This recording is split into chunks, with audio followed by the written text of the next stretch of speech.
Hi friends, welcome to my channel.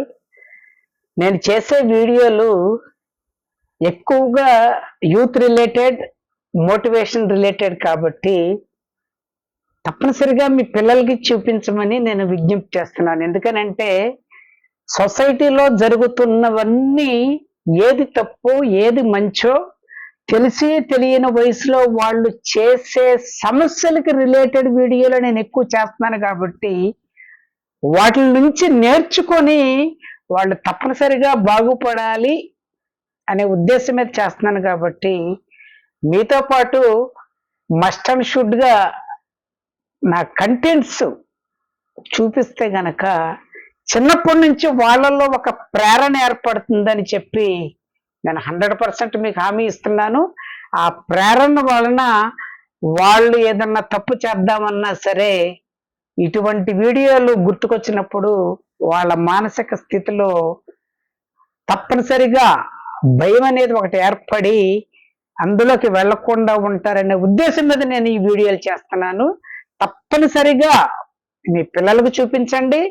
అలాగే నా వీడియోలు ఎక్కువగా షేర్ కనుక చేసినట్లయితే ఇంకా చాలా మందికి ఇటువంటి మెసేజ్లు వెళ్ళాలంటే నా ఛానల్ని షేర్ చేయండి. నచ్చిన వాళ్ళు సబ్స్క్రైబ్ చేయండి. Thank you. ఇది వరకు ఒక మనిషిని పరిచయం చేసుకోవాలంటే స్నేహం చేసేవాళ్ళు. ఇప్పుడు ఒక మనిషిని మోసం చేయాలంటే పరిచయం చేసుకుంటున్నారు. అంటే పరిచయం అయిన వాళ్ళే స్నేహితులుగా మారుతారు. ఆ స్నేహంగా మారిన వాళ్ళు మనల్ని ఎక్కువగా నమ్ముతారు కాబట్టే మనమన్నా మోసపోతాం, మనమన్నా మోసం చేస్తాం. ఎందుకంటే కొత్త వ్యక్తుల్ని సర్వసాధారణంగా మోసం చేయటం అనేది చాలా అరుదైన సంఘటనలో ఉంటుంది. ఎక్కువగా నమ్మిన వాళ్ళనే మోసం చేస్తాం కాబట్టే ఇప్పుడు ప్రజెంట్ సొసైటీ కూడా మోసం చేసిన వాళ్ళు దినదినాభివృద్ధి చెందుతుంటే మోసగించబడిన వాళ్ళు దినదిన గండం నూరేళ్ళ ఆయుష్ లాగా జీవనం కొనసాగిస్తున్నారు. అయితే ఇవి తాత్కాలికమే. నువ్వు క్లిష్ట పరిస్థితిలో ఉన్నప్పుడు నీకంటూ కొంత సేవ చేసి నీకు సహాయ సహకారాలు అందించి నీవు క్లిష్టమైన పరిస్థితుల్లో కానీ అనారోగ్య సమస్యల్లో కానీ ఏ రకమైన సమస్యల్లో నువ్వు తీర్చుకోలేని స్థితిలో ఉన్నప్పుడు నువ్వు సహాయం చేసిన వాళ్ళకి కనుక నువ్వు కీడు తలపడితే తప్పనిసరిగా ఎప్పుడో కాదు ఇప్పుడే ప్రజెంట్ జరుగుతున్న ఈ బ్రతుకులోనే నువ్వు చనిపోయేలోపు దానికి తప్పనిసరిగా శిక్షను అనుభవిస్తావు. ఆ శిక్ష ఎలా ఉంటుందంటే నువ్వు కారులో ప్రయాణం చేస్తున్నప్పుడు సడన్ గా బ్రేక్ ఫెయిల్ అయిపోతే నువ్వు దేన్నైనా గుద్దే వరకు నువ్వు లారీని గుద్దుతావో గోడను గుద్దుతావో దేన్ని గుద్దుతావో తెలియదు, కానీ దేన్నైనా గుద్ది ఆగిపోయే వరకు నీ ప్రాణం విలవిల్లాడిపోతా ఉంటది. ఎందుకంటే కారు ఆధీనంలోకి నువ్వు వెళ్ళిపోతావు. నీ ఆధీనంలోకి నువ్వు తెచ్చుకోవాలంటే నీ వల్ల కాదు. ఎందుకంటే బ్రేక్ లేకపోతే అది ఎటు వెళ్ళొద్దో తెలియదు, ఎవరిని గుద్దుద్దో తెలియదు అన్న ఆందోళనతో నువ్వు ఆ కారు దేన్నన్నా గుద్దే వరకు ఎలా బ్రతుకుతావో ఇలాగ మోసం చేసిన వాళ్ళని, నిన్ను ముఖ్యంగా ఆదుకున్న వాళ్ళని మోసం చేసినప్పుడు తప్పనిసరిగా నువ్వు బ్రతికినంత కాలం ఈ కారులో బ్రేక్ ఫెయిల్ అయినప్పుడు వెళ్ళి దేన్నైనా గుద్దుకునేంత వరకు గుద్దిన తర్వాత ఒక పరిష్కారం అంటే జరిగిపోద్ది. యాక్సిడెంట్ అయ్యి బతకనన్నా బతుకుతావు, చిన్న చిన్న దెబ్బలతో బతుకుతావు, అసలు ఏమీ అవ్వకపోవచ్చు, లేకపోతే చచ్చిపోవచ్చు. అలాగే ఇలా మోసం చేసిన వాళ్ళకు కూడా తప్పనిసరిగా ఒక పరిష్కారం అనేది, ఒక శిక్ష అనేది తప్పనిసరిగా నువ్వు అనుభవించి తీరుతావు. రీసెంట్ గా నేను విన్నది జస్ట్ చేంజ్ చేసి పిల్లలకు ఉపయోగపడాలనే ఉద్దేశం మీద నేను ఒక చిన్న స్టోరీ చెప్తాను. ఇది శ్రద్ధగా చివరి వరకు వినండి. మనం ఊహించింది ఒకటైతే జరిగేది ఎంత ఘోరంగా ఉంటుందనేది మీకు తెలియజేయటానికి వీడియో చేస్తున్నాను. Thank you. రాజు అనే ఒక 6వ తరగతి చదువుతున్న అబ్బాయి తల్లిదండ్రులు చనిపోయిన కాడి నుంచి వాళ్ళ అమ్మమ్మ దగ్గరే చదువుతూ ఉంటాడు. బాగా చదువుతూ ఉంటాడు పాప మా కుర్రోడు. అనుకోని విధంగా అనారోగ్యం చేసి వాళ్ళ అమ్మమ్మ గారు చనిపోతే వాడిని ఆదుకుంటాకి ఎవరో ముందుకు రారు, ఎవరో ఉండరు, అతనికి చుట్టాలు ఎవరో ఉండరు. అప్పుడు ఆ ఊర్లో ఒక పెద్ద మనిషి సరే ఇంక వీడిని చదివించి పెళ్లిళ్ళు చేయటం ఇవన్నీ ఈ రోజుల్లో ఎవరు తీసుకుంటున్నాడు బాధ్యత అని చెప్పి వేరే ఊర్లో ఆయనకి తెలిసిన ఒక పెద్ద భూస్వామి కోటీశ్వరుడైన ఒక వ్యవసాయ కుటుంబానికి చెందిన ఒక వ్యవసాయ అధికారి ఆయన ఇంట్లో ఒక పని మనిషి కింద పెడతాడు. ఆయన వాళ్ళ భార్య లేదు, ఒక్కతే కూతురు ఉంటుంది. ఆవిడ వేరే వేరే దేశంలో చదువుకుంటా ఉంటుంది. అయితే ఈ కుర్రవాడు వెళ్ళిన తర్వాత ఆయన చాలా డబ్బులంటే జాగ్రత్త, ఎవరికి సహాయం చేయడు. ఉన్న డబ్బులల్లా తన కూతురికే, ఆ కూతురికి కూడా కోటీశ్వరుని ఇచ్చి పెళ్లి చెయ్యాలి. డబ్బు లేకపోతే మనిషి బతకటం అనేది అసాధ్యం. ఈ రోజు నేను రూపాయి ఖర్చు పెడితే గనక నా కూతురేమైపోద్దో అని ఆలోచించే అంత పెద్ద మనస్సు అనమాట అయింది. అలా అని ఈ కుర్రవాడు పొద్దున్న లెగిసిన కాడి నుంచి ఆ ఇంట్లో పనులు చేయటం కాడి నుంచి వంట చేయటానికి ఎవరో ఒక పెద్ద ఆడావిడ ఉంటుంది, ఆ వంట తప్ప మిగతా పనులన్నీ బట్టలు ఉతకటం కాడి నుంచి ఇంటి పనులు చేయటం కాడి నుంచి ఆయనకి చాలా గేదెలు ఉంటాయి ఇంట్లో. ఆ గేదెల దగ్గర క్లీన్ చేసి పాలు తీసే పని కూడా ఈ కుర్రవాడికే ఒక 6 నెలలు నేర్పించిన తర్వాత ఇంకా వాడిని వదిలేస్తే వాడు బాగా చదువుకునేవాడే, మరి ఏ పరిస్థితి ఎప్పుడు ఎలా మారుద్దో తెలియదు కాబట్టి ఇంకా దానికే అలవాటు పడిపోతాడు. ఈ వానర్ గారి దగ్గరే నా జీవితం అనుకున్నాడు. అనుకున్న తర్వాత బాగా ఒక 8 సంవత్సరాల వరకు బాగా ఆయన దగ్గర రాటు తేలిపోయి ఇంకా ఈ రాజు లేకపోతే ఆయనకి ఏ పని చేయలేనంత మంచితనంగా పనులన్నీ చేసి ఆయన దగ్గర మంచిగా పేరు పొందుతాడు. అయినా సరే ఆయన ఇచ్చేది వాడికి, అతనికి ఆ కుర్రవాడికి పెట్టేది భోజనం, ఎప్పుడన్నా పండుగలు వచ్చినప్పుడు బట్టలు కొని పెడతాడు. జీతాలు అలాంటివి ఏమి ఉండవు, ఎందుకంటే జీతాలు తీసుకుంటా వాళ్ళ తల్లిదండ్రులు కూడా ఎవరు లేరు కదా. అందుకోసమని అక్కడే వీడు ఫ్రీగా దొరికాడు కదా అని ఆయన హ్యాపీగా చక్కగా వీడితో పనులు చేపించుకుంటూ ఉంటారు. ఒకరోజు ఒక చోట సంతకి వెళ్ళినప్పుడు ఒక మంచి బాగా ఎక్కువ పాలు ఇచ్చే ఒక గేదె ఉందని చెప్పి ఆ గేదెను కొనుక్కొని తీసుకొస్తాడు ఓనర్ గారు. తీసుకొచ్చిన తర్వాత నైట్ అక్కడ కట్టేస్తాడు. తెల్లారి పొద్దున్నే ఈ అలవాటు అయిపోయిన ఈ కుర్రోడు ఆ గేదెల దగ్గర క్లీన్ చేయటానికి వెళ్ళేటప్పటికి ఆ కొత్త గేద ఈ కుర్రవాడు ఈ అబ్బాయిని రాజుని చూసి ఆ తాడుని తెంపుకొని మీదకొచ్చి ఇష్టం వచ్చినట్టు ఎక్కడ పడితే అక్కడ పొడిచేసి వీడు ఎంత పారిపోతున్నా వెనకబడి మరి పొడిచేసి చివరికి ఒక చెయ్యి మీద తొక్కేటప్పటికి వీడు అపస్మారక స్థితిలోకి వెళ్ళిపోయే టైంలో చుట్టుపక్కల వాళ్ళు ఈ ఓనర్ గారు వీళ్ళందరూ వచ్చి ఆ గేదెను కట్టేసేటప్పటికి వీడు అపస్మారక స్థితిలో ఉండేటట్టు అమ్మో వీడు చచ్చిపోతే నా ప్రాణాల మీదకి వస్తుంది ఇప్పుడు అని చెప్పి గబగబా అని ఒక గవర్నమెంట్ హాస్పిటల్ తీసుకెళ్తాడు. ప్రైవేట్ హాస్పిటల్కి వెళ్తే మరి చాలా డబ్బులు అయిపోతాయి కదా. తీసుకువెళ్ళేటప్పటికి వాళ్ళంతా వైద్యం చేస్తారు. చేసి ఏమండి కుర్రవాడికి బ్లడ్ పోయింది బాగా, ఫస్ట్ ఆఫ్ ఆల్ బ్లడ్ కావాలి అని చెప్తారు. ఏ గ్రూప్ అంటే మన దేశంలోనే అత్యంత అరుదుగా ఉండే ఏబి నెగిటివ్ గ్రూప్. అది చాలా తక్కువ మందికి ఉంటారు, 1% మందికో ఎంతమందికో ఉంటుంది ఆ బ్లడ్ గ్రూప్. మిగతా అయితే ఎవరి దగ్గర పడితే అవి దొరుకుతాయి. ఆ బ్లడ్ డొనేట్ చేస్తేనే వీళ్ళు బ్లడ్ ఇస్తారంటే వీళ్ళు ఆ బ్లడ్ కోసం వాళ్ళని అడిగి వీళ్ళని అడిగి ప్రయత్నాలు చేసి వీడి ఖర్చుల కంటే ఆ బ్లడ్ తెప్పించుకుంటాకే ఎక్కువ ఖర్చు పెడితే ఈయన విలవల్లాడిపోద్ది ప్రాణం. ఇదెక్కడ గొడవరా, ఈ గేద పొడవటం ఏంటి, నా డబ్బులన్నీ వీడికి అయిపోవటం ఏంటి అని విలవల్లాడిపోతాడు. చివరికి అన్ని ఆపరేషన్లు అన్ని కుట్లు అన్ని వేసిన తర్వాత ఏమండి ఈ కుర్రవాడు చెయ్యి మణికట్టు దగ్గర గట్టిగా తొక్కిన దాని వల్ల మరి అది తీసేసామంటే, తీసేయండి సార్, ఏది పడితే అది తీసేయండి, ఆయన బాగు చేసి ఆయన బతికిచ్చే కొద్దిగా నడవగల స్థితిలో పంపించండి, పనికిరాని మన బాడీలో ఉన్నప్పుడు ఉపయోగం ఏముంది అని అంత చిరాకు పడేటప్పటికి సరే అని చెప్పి వైద్యం చేస్తాడు. ఒక నెల రోజులు హాస్పిటల్ నుంచి వచ్చిన తర్వాత ఆ చెయ్యి లేకుండా దెబ్బలతో ఇంటికి వచ్చేటప్పటికి వచ్చిన తర్వాత రాజు ఎలా ఉన్నావు అని అడుగుతారు. అయ్యా మీ దయ వల్ల ఇలాగే ఉన్నానంటే, నా దయ ఏముందిరా, నీ వల్ల నా ప్రాణాలు పోయే పరిస్థితి వచ్చింది. సరే ఇంతకాలం నువ్వు నాకు సహాయం చేశావు, అందుకు నువ్వు చక్కగా నా ఇంట్లోనే తిన్నావు, పడుకున్నావు, నీకు బట్టలు ఇవన్నీ కొనిపెట్టాను. మరి ఇక నుంచి నీకు చేయలేదు కదా, మరి నువ్వు నాకేం పని చేస్తావు?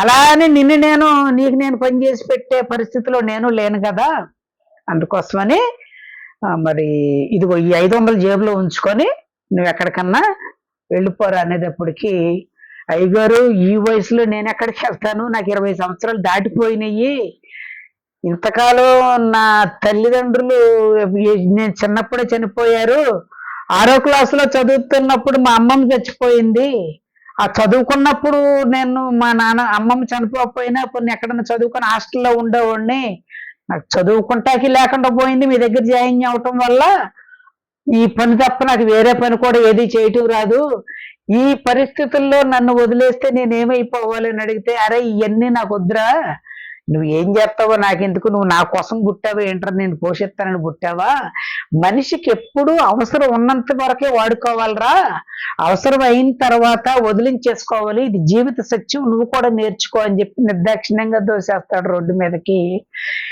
ఈ కుర్రోడు నిశ్చేష్టుడైపోతాడు. మై డియర్ ఫ్రెండ్స్, ఒక్కసారి ఆలోచించండి, మనకు కూడా అటువంటి సిచ్యువేషనే. ఒకప్పుడు బాగా బ్రతికిన తర్వాత ఏ అనారోగ్యమో చేసో ఏదో ఒక సమస్య వచ్చి మన పనిలో మనం చేసుకోని స్థితిలో మనం కుటుంబం మన రోడ్డు మీదకు తోసేస్తే మన పరిస్థితి ఎలా ఉంటుందో ఒక్కసారి ఇమాజినేషన్ చేసుకోండి. ఏ పని చేయటానికి లేదు, అలాగని తినటానికి వెనక ఆస్తిపాస్తులు లేవు. ఆ పరిస్థితిలో వాడు ఏడ్చుకుంటూ వెళ్తూ ఉండి ఒక ఊరు వెళ్ళిన తర్వాత ఆ దగ్గరలో ఒక ఊరు వెళ్ళేదాడికి ఒక గుడి కనపడుద్ది. బాగా ఆకలేస్తూ ఉంటే అక్కడ ఏదో అన్నదానం జరుగుతూ ఉంటే అక్కడ వెళ్ళి భోంచేస్తాడు. భోంచేసిన తర్వాత వెనక ఆ గుడి పక్కన చెట్లు అవన్నీ ఉంటే ఒక చెట్టు కింద పడుకుంటాడు. చీకటి పడిపోద్ది. చీకటి పడిపోయిన తర్వాత పూజారి గారు వచ్చి వీళ్ళు లేపుతాడు. బాబు ఏంటి నువ్వు ఇక్కడ పడుకున్నా, ఎవరు ఏంటి అని అడిగితే జరిగిన విషయం అంతా చెప్పి నాకు ఏం చేయాలో తెలియట్లేదు పూజారి గారు, అందుకోసమనే నాకు ఏ దిక్కు లేదని దానికి, సర్లే బాధపడమాకు, నాకు కూడా వయసు వచ్చేసింది కదా, నేను గుడి కడుగుతున్నప్పుడు కొంచెం నీళ్ళు తెచ్చి పెడతాం, అలాంటి పని చెయ్యి, మరి ఇక్కడ నీకంటూ నేను భోజనాలు పెట్టలేను, ఇది కూడా ఎవరైనా అన్నదానం చేసినప్పుడు భోజనాలు తింది కానీ లేదా గుడిలో పలహారాలు ఇచ్చినప్పుడు పెడతానంటే అది చాలు పూజారి గారు, నాకు అంతకు మించి ఏం అక్కర్లేదని చెప్పి అక్కడే చక్కగా పని చేసుకుంటూ ఆ పూజారి గారికి చేదోడు వాదోడుగా ఉంటూ ఆ గుడి తుడుచుకుంటూ మీకు అదే దినచర్య అయిపోద్ది. బాధ వచ్చినప్పుడల్లా దేవుడితో చెప్పుకుంటాడు, నన్ను ఎందుకు ఈ పరిస్థితిలోకి తీసుకొచ్చావు, ఆ ఊర్లో ఉంటే చదువుకునేవాడిని కదా, ఆ యజమాని నన్ను ఇలా మోసం చేసి పంపించేశాడు, ఆయనేమో చక్కగా హ్యాపీగా బతుకుతున్నాడు, నాకు కనీసం ఇంతకాలం చేసినందుకు జీతం కూడా ఇవ్వలేదు అని గుర్తుకొచ్చినప్పుడల్లా కుమిలిపోయి ఏడుస్తూ ఉంటాడు. 2 సంవత్సరాలు గడిచిపోయిన తర్వాత విదేశాల్లో ఉన్న వాళ్ళ కూతురు వస్తుంది. వచ్చిన తర్వాత ఒకసారి వాళ్ళ నాన్నని తీసుకొని ఆ గుడికి వచ్చేటప్పటికి కారులో నుంచి వాళ్ళిద్దరు దిగటం చూస్తాడు. వెంటనే వీళ్ళని చూసి ఆ పక్కన చెట్టు పక్కకి వెళ్ళిపోతారు. ఆ చెట్టు పక్కకి వెళ్ళిపోవటం వాళ్ళ కూతురు చూసింది. వాళ్ళ కూతురు చూసి వాళ్ళ నాన్నతో చెప్పింది, నాన్న మన దగ్గర పనిచేసిన రాజులా ఉన్నాడే, నీకెందుకు మాడి గురించి, ఒకసారి మనల్ని వదిలిపెట్టి వెళ్ళిపోయిన తర్వాత మనం వాళ్ళ గురించి ఆలోచించకూడదు, నడు లోపలికి వెళ్ళిపోయి దర్శనం చేసుకుని వెళ్ళిపోదాం అని చెప్పినట్టు వాళ్ళ కూతురికి బాధేస్తుంది. అదేంటి నాన్న, నేను లేనప్పుడు నేను కంటికి రెప్పలా చూసుకున్నాడు కదా నాన్న, అంత దారుణంగా మాట్లాడతాం ఏంటంటే, అమ్మా ఈ రోజుల్లో మనకు అయిన వాళ్ళ మీదే మనము మనసు పెట్టాలి, బయట వాళ్ళ మీద మనసు పెట్టకూడదు. వాడికి నేనేమి ద్రోహం చేయలా, వాడికి నేను హాస్పిటల్లో వైద్యం చేయించకపోతే ఎప్పుడో చచ్చిపోయేవాడు అని చెప్తారు. సరే అని చెప్పి వాళ్ళ కూతురు కూడా మనసులో బాధపడుద్ది, వెళ్ళిపోతారు. వెళ్ళిపోయిన తర్వాత ఒకరోజు ఈయనకి కొంచెం అనారోగ్యంగా చేసి హాస్పిటల్కి వెళ్తాడు. వెళ్ళిన తర్వాత అక్కడ టెస్ట్లు అవన్నీ చేస్తే ఈయనకి 2 కిడ్నీలు పాడైపోయినాయి. తప్పనిసరిగా వారం రోజుల్లో ఒక కిడ్నీ మార్చకపోతే మీ నాన్నగారు చనిపోతారని చెప్పేటప్పటికి ఈ కూతురు స్టన్ అయిపోద్ది. మా నాన్న చనిపోతే నా పరిస్థితి ఏంటి, డబ్బులున్నా లేకపోయినా ఇంట్లో పెద్దవాళ్ళు లేకపోతే నా పరిస్థితి ఏంటని మగవాడికైనా ఆడవాళ్ళకైనా వచ్చే మొదటి ప్రశ్న అదే ఏమైనా మా నాన్న రక్షించుకోవాలి అని చెప్పి తప్పనిసరిగా ఆ డాక్టర్లు వేరే పెద్ద కార్పొరేట్ హాస్పిటల్కి తీసుకెళ్ళినా వాళ్ళు ఒకటే మాట చెప్తారు, వారం రోజులే టైం ఉందమ్మా, ఆ వారం రోజుల్లో ఆయనకి సరిపడా బ్లడ్ గ్రూప్ ఉన్న వాళ్ళు దొరకాలి, ఆ బ్లడ్ గ్రూప్ సంబంధించిన కిడ్నీ ఉన్నవాడు డొనేట్ చేస్తేనే మీ నాన్నగారికి బతుకుతారు, లేకపోతే కనుక బతకరని చెప్తే ఏ బ్లడ్ గ్రూప్ అండి మా నాన్నగారిది అని అడిగితే ఏబి నెగిటివ్. ఆ కుర్రవాడికి ఏదైతే బ్లడ్ గ్రూప్ ఉందో అత్యంత అరుదుగా దొరికే ఆ బ్లడ్ గ్రూప్ కూడా ఈందే ఉంది. అప్పుడు వాళ్ళ కూతురు, ఈ కూతురికి ఆ కుర్ర రాజు ఉన్న బ్లడ్ గ్రూప్ విషయాలు ఇవన్నీ ఏమీ తెలియదు. డాక్టర్ గారు మరి బ్లడ్ తెప్పించనంటే, బ్లడ్ తెప్పించడం తేలిక కాదమ్మా, అది సాధారణంగా దొరకదు, మీరే ప్రయత్నం చేసుకోవాలనుకుంటే ఎన్ని చోట్ల ప్రయత్నం చేసినా ఆ అమ్మాయికి దొరకని సిచ్యువేషన్. రోజులు గడిచిపోతా ఉంటాయి, బ్లడ్ మాత్రం దొరకదు. ఆ బ్లడ్ గ్రూప్ ఏం చెయ్యాలా అని ఆలోచిస్తూ వాళ్ళకి ఫోన్ చేసి, ఫారెన్ నుంచి వచ్చింది కదా, ఫారెన్ లో ఉన్న వాళ్ళకి కూడా ఫోన్లు చేసినా సరే వాళ్ళు అన్ని ప్రయత్నాలు చేస్తారు, అబ్బాయి ఎక్కడ దొరకట్లేదు అనుకొని ఒకరోజు వాళ్ళ నాన్నకి ఏదో వండుకొని హాస్పిటల్కి వెళ్లే ముందు ఆ రిపోర్ట్లతో పాటు లోపల డబ్బులు తీసుకుందాం చూసేదానికి ఈ రాజుకి వైద్యం చేపించిన రిపోర్ట్లు బయటపడితే ఏంటని చూసేటప్పుడు అందులో అతని బ్లడ్ గ్రూప్ ఏబి నెగిటివ్ అని ఉంటుంది. వెంటనే ఈ అమ్మాయికి, అమ్మ పలానా వాడు అక్కడ పూజారి గారి దగ్గర ఆ గుడిలో ఉన్నాడు కదా అని వెంటనే అక్కడికి వెళ్ళి ఇతను చూసినమ్మంటే ఆ అబ్బాయి వెళ్ళిపోతే రాజు రాజు అని పిలుస్తుంది. ఏంటమ్మా చెప్పండి అంటాడు. జరిగిన విషయం అంతా చెప్పితే ఆయన అంటాడు, అయ్యో అయ్యగారికి అంత కష్టం వచ్చిందా అమ్మా, మరి ఏం చేయాలి, మరి నేనేం చేయాలమ్మా, మీరు ఎందుకు వచ్చారని అని పిలిచారంటే, మా నాన్న బ్లడ్ గ్రూప్ నీ బ్లడ్ గ్రూప్ ఒకటే అయింది, అందుకోసమని నువ్వు బ్లడ్ దానం చేయాలంటే, అమ్మా నేను బ్లడ్ దానం చేయటానికి నేను సిద్ధమే, నాకు ఇబ్బంది ఏమీ లేదు, కాకపోతే మరి మీ నాన్నగారికి నాలాంటి పేదవాడి బ్లడ్ ఎందుకు ఎక్కిచ్చామని అంటారేమో నిన్నంటే, రాజు నేను ఆల్రెడీ చనిపోయి ఉన్నాను, సగం చచ్చిపోయిన పాముని ఇంకా చంపొద్దు, నువ్వు చేసిన దానికి నేను ఏ రకమైన పరిష్కారం తీర్చుకుంటానో చూద్దు గాని మా నాన్నకి రేపే ఆపరేషన్ చేయించాలి, ముందు నాకు నువ్వు ఈ పని చేసి పెట్టు అనగానే ఇమ్మీడియట్ గా వెళ్తాడు. వెళ్ళిన తర్వాత ఆ బ్లడ్ గ్రూప్ ఓకే అవుద్ది. అయిన తర్వాత ఇతను ఒక కిడ్నీ తీసి వాళ్ళ నాన్నకి సెట్ చేస్తారు. చేసిన తర్వాత ఈ రాజు అన్న అతను ఒక నెల రోజుల్లోనే కోలుకొని మళ్ళా యథావిధిగా ఆ గుడికి వెళ్ళిపోతాడు. వీళ్ళ నాన్న మాత్రం 2 కిడ్నీలు పాడైంది కాబట్టి ఒక 6 నెలల పాటు హాస్పిటల్లో ఉండాలి, మా అండర్లో ఉండాలని చెప్తారు. సరేనంటది. ఒకరోజు ఈ భూస్వామి కూతురు గుడికి వెళ్ళింది. వెళ్ళి పూజారి గారి దగ్గర కూర్చొని పూజారి గారికి ఒక కొన్ని బట్టలు, 2 దండలు, తర్వాత కొన్ని సామాన్లు తీసుకొని వెళ్ళి పూజారి గారిని పిలుస్తుంది. పూజారి గారు మీరు నాకు ఒక సహాయం చేయాలి అంటుంది. ఏంటంటే ఒక పెళ్లి చేయాలి అని అడుగుద్ది. ఎవరికమ్మా ఏంటి చెప్పండి అమ్మా, తప్పనిసరిగా చేసి పెడతానంటే, ఇవన్నీ ఉంటాడు రాజు. ఈ రాజుకి నాకు మీరు పెళ్లి చేయాలి అని అంటాడు. వీడు స్టన్ అయిపోతాడు. ఇదేంటండి, అదేంటమ్మా ఆ అబ్బాయిని చేసుకుంటే మీ నాన్నగారు బతకనిస్తాడని నిన్నంటే, మా నాన్నగారిని బతికిచ్చిందే ఇతను. ఆ డాక్టర్లు ఏం చెప్పారంటే, ఇతను బతుకున్నంత కాలం ఒకే కిడ్నీతో ఉన్నాడు, అలా అని చేసుకుంటాక పనులు చేసుకొని సంపాదించుకొని తినగల శక్తివంతమైన తిండి తినటానికి ఇతని దగ్గర డబ్బులు లేవు. ఇవన్నీ నాకు ముందే డాక్టర్ గారు చెప్పారు. కాకపోతే ఆపరేషన్ సక్సెస్ అయిన తర్వాత నేను ఈ పని చేద్దాం అనుకుని ముందే నేను నిర్ణయించుకున్నాను. మీరు ఎట్టి పరిస్థితుల్లో మీరు నాకు ఇద్దరికి పెళ్లి చేయవలసిందే, మా నాన్న ఏమంటాడనేది నేను చూసుకుంటానని చెప్పింది. అప్పుడు ఈ రాజు ఎంత ఒప్పుకున్నా, ఎంత మాట్లాడినా, ఎంత ఒప్పించినా ఒప్పుకోకపోతే పూజారి గారు పిలిచి, ఒరే బాబు, దేవుడు నీ మొర ఆలకించినట్టున్నాడు. నువ్వు ఎప్పటి నుంచో ఈ గుడి దగ్గరే దేవుడికి సేవ చేస్తూ నీ బాధను పంచుకున్నావు. ఆయన చేసిన తప్పు ఈ రూపంలో తీర్చుకుంటానికి వాళ్ళ కూతురు రూపంలో పంపించాడు. ఎప్పుడు మన దగ్గర వచ్చిన అవకాశాల్ని మనం కాల్తనుకోకూడదు. నువ్వు కూడా చాలా మంచి వ్యక్తివే, నువ్వు కూడా పెద్ద ఆశ పడేవాడు అయితే నా కిడ్నీ ఇస్తే నువ్వు నాకు ఎంత డబ్బులు ఇస్తావని అడిగేవాడురా. అప్పుడే నన్ను అనుకున్నాను కనీసం ఏమి అడక్కోకుండా వెళ్ళిపోయావని. మీ ఇద్దరికి సరైన జోడే దేవుడు కలిపాడురా అని చెప్పి వాళ్ళిద్దరి దండలు మార్చి పెళ్లి చేసుకుంటారు. వెంటనే పెళ్లి చేసుకున్న తర్వాత వాళ్ళ నాన్న హాస్పిటల్లో ఉన్న రూమ్ తీసి లోపలికి వెళ్ళేటప్పటికి వాళ్ళ నాన్న వీళ్ళిద్దరిని చూసేటప్పటికి దండలు మార్చుకొని ఉంటాడు. వీళ్ళిద్దరు కనపడతారు. కనపడితే రాజు వణికిపోతా ఉంటాడు, ఏమంటాడు ఏంటో అని. అప్పుడు ఇలా రమ్మని చెప్తాడు దగ్గరికి ఆ భూస్వామి.